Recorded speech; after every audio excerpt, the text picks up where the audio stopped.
Salut à toutes et à tous, on commence cette revue de presse en France. Puni titre la Provence après la lourde défaite des Olympiens 3-0 sur leur pelouse face à Liverpool. À l'occasion de la 7e journée de phase de Ligue des Champions, les Olympiens n'ont jamais vraiment été en position de s'imposer et se sont lourdement inclinés face aux Anglais hier dans un vélodrome en fusion. Surpris en toute fin de première période par un coup franc vicieux de Szoboszlai glissé sous le mur, les Olympiens n'ont jamais su revenir au score et ont encaissé 2 nouveaux buts en seconde période. Un CSC après un centre de Frimpong d'abord avant un dernier coup de massue dans les dernières secondes de la partie par l'intermédiaire de l'entrant Cody Gakpo. Les hommes de Roberto De Zerbi, 19e avec 9 points, joueront leur qualification en barrage mercredi prochain sur la pelouse de Bruges. Même son de cloche du côté de l'équipe qui met en avant la vague rouge en référence aux nombreux assauts des Reds sur les buts de Geronimo Rulli. Le quotidien français pointe également Højbjerg et Kondogbia submergés dans cette rencontre par le milieu anglais. De son côté, la Provence fait un focus sur Leonardo Balerdi, décrit comme capitaine abandonné. Fautif en concédant le coup franc qui a amené l'ouverture du score, le défenseur central argentin a été en difficulté toute la rencontre à l'image de ses coéquipiers. Si l'OM a affiché de nombreux manques dans cette rencontre, il pourrait être comblé par l'arrivée de recrues. Et justement, avant la rencontre, Mehdi Benassia a confié au micro de Canal+ les venues de 2 milieux de terrain, Quinten Timber et Ethan Nwaneri.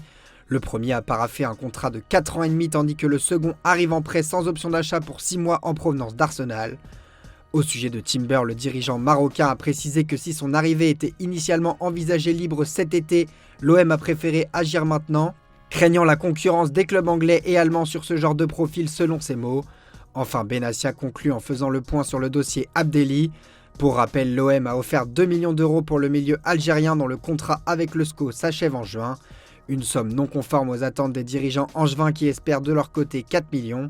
Mais Marseille ne fera pas de folie. En attendant de savoir si Imad Abdelli sera le 3e renfort hivernal de l'OM, Roberto De Zerbi a annoncé en conférence de presse que Quinten Timber et Ethan Nwaneri pourraient d'ores et déjà débuter dès ce week-end lors du choc face au leader lensois. Gerd non lo so, l'ho visto prima della partita, non so se è disponibile per sabato. E Timber e Nwaneri sono 2 giocatori forti, sono molto contento che li abbiamo presi e potrebbero giocare dall'inizio già sabato. Qualità, perché sono 2 giocatori di qualità, grossa, esperienza anche perché Timber è un giocatore anche esperto e Nwaneri il talento perché è un giocatore di altissimo talento. Dans le reste de l'actualité française, l'équipe revient dans ses pages intérieures sur ce qui est reproché depuis hier au latéral parisien Lucas Hernandez.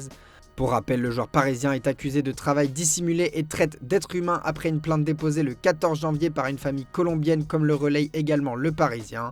De son côté, l'international français a réagi hier soir par l'intermédiaire d'un communiqué estimant que la confiance qu'il avait envers ces personnes a été trahie, avant d'appeler à la décence et au respect, rappelant que cette affaire est désormais traitée par les voies juridiques appropriées.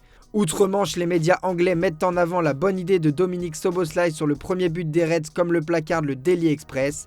L'idée de génie, s'exclame de son côté The Sun qui met également en avant le geste du Hongrois.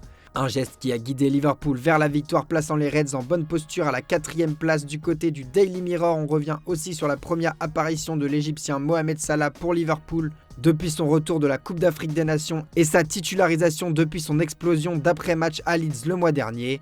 En conférence de presse d'après-match, Arne Slot a salué l'attitude et le professionnalisme de l'Égyptien, signe peut-être que la hache de guerre entre les deux est enfin enterrée. It helps that he's already for so long with us, so he knows his teammates and he knows how we want to play, and it says a lot about how big of a professional he is, that being away with us for a month in a different team, that he was so fit to play today 90. I think he was close to a goal. Good ball from Cody. Usually that's a goal for him. Tonight it wasn't, but it didn't harm us because we scored 3. Dans le reste de l'actualité anglaise, The Guardian revient sur la courte victoire de Chelsea 1-0 sur sa pelouse contre Paphos. Chelsea a peiné contre Paphos avant qu'une tête tardive de Moises Caicedo ne maintienne leur espoir de qualification directe. Les Blues qui se déplaceront à Naples lors de l'ultime journée pointent à la 8e place et auront leur destin entre leurs mains pour s'éviter les barrages. Outre Chelsea, Newcastle qui figure juste devant les Blues au classement peut lui aussi croire à une qualification directe. Comme le rappelle le Daily Star, les hommes dédiés au vainqueur hier soir du PSV 3-0 joueront une finale pour le top 8 face au PSG mercredi prochain. On file en Italie à présent où le top 8 de Ligue des Champions est aussi au cœur de l'attention de la presse italienne. La Juve se bat pour le top 8, indique Tuttosport. Vainqueur 2-0 de Benfica grâce à une réalisation du français Thuram puis McKennie, la presse italienne s'enflamme après le 3e succès de rang des Turinois en Ligue des Champions comme le mentionne le Corriere dello Sport. Si la qualification directe semble compliquée à atteindre pour les hommes de Luciano Spalletti, un petit point face à Monaco à Louis II leur suffira en revanche pour atteindre les barrages. Même objectif pour l'Atalanta, s'exprime le Tuttosport. Défait sur leur pelouse 3-2 par l'Athletic Bilbao, les Italiens sont tout de même assurés de terminer dans le top 24 avant un dernier déplacement en Belgique pour défier l'Union Saint-Gilloise. En Espagne à présent, le Barça fait la une de Sport qui titre grand. Mené dès la 10e minute, le Barça n'a pas gelé à Prague malgré les moins 7 degrés et a réagi grâce notamment à un doublé de Fermin Lopez avant de s'imposer 4-2. Le journal Marca s'enflamme pour l'Espagnol, meilleur buteur du Barça en Ligue des Champions cette saison avec 5 réalisations. Un succès précieux qui permet aux Blaugrana de croire encore au top 8. Mais avec un goal average défavorable, les hommes d'Hansi Flick pointent à la 9e place avant la dernière journée et devront battre Copenhague la semaine prochaine, tout en observant les résultats des autres prétendants. Du côté du Mundo Deportivo, on revient sur la blessure de Pedri. Le milieu de terrain souffrirait d'une blessure aux ischio-jambiers de la jambe droite qui pourrait ainsi le tenir éloigné des terrains pendant plusieurs semaines. En Espagne, on évoque déjà une possible absence pour un mois. Ce serait un terrible coup dur pour les Blaugrana quand on connaît l'apport du milieu espagnol dans le jeu des Catalans. Forcément questionné au sujet de son milieu de terrain en après-match, Hansi Flick est revenu sur ce coup dur mais a préféré saluer l'entrée en jeu décisive de Dani Olmo.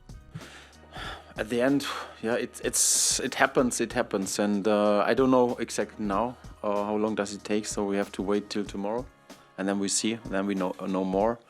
But it's not the good news. So, but at the end, Dani comes in and directly scored the goal and was very important. Also, Marcus Rashford, I think he played good and delivered the pass to Levy in the 4th goal, and also Ronald and Marc Bernal directly. And this is really good. This is good to see this. It's good that everyone is directly on the pitch and help the team.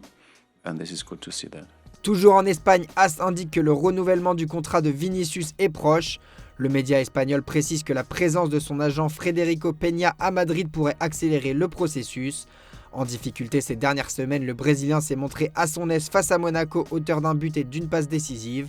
Bousculé et hué par le Bernabéu ce week-end face à Levante, le numéro 7 madrilène a réagi de la meilleure des manières sur le terrain puis en adoptant une attitude positive avec son nouvel entraîneur Alvaro Arbeloa et le français Kylian Mbappé. Du côté de Marca, la paix et l'avenir sont mis en avant pour le média qui précise que la réconciliation avec Bernabéu peut rapprocher les positions pour son renouvellement de contrat. Dans l'autre club de Madrid, l'Atlético a concédé un mauvais résultat 1-1 sur la pelouse de Galatasaray. Après cette prestation, les hommes de Diego Simeone sortent du top 8 et ne maîtrisent plus leur destin pour une qualification directe. Pour Photomac, Osimhen de retour de la CAN est mis à l'honneur après ce bon résultat pour les Turcs en bonne posture pour se qualifier pour les barrages. Voilà, c'est tout pour aujourd'hui. Bonne journée à tous, merci de votre fidélité et on se retrouve en fin d'après-midi pour le traditionnel JT Foot Mercato.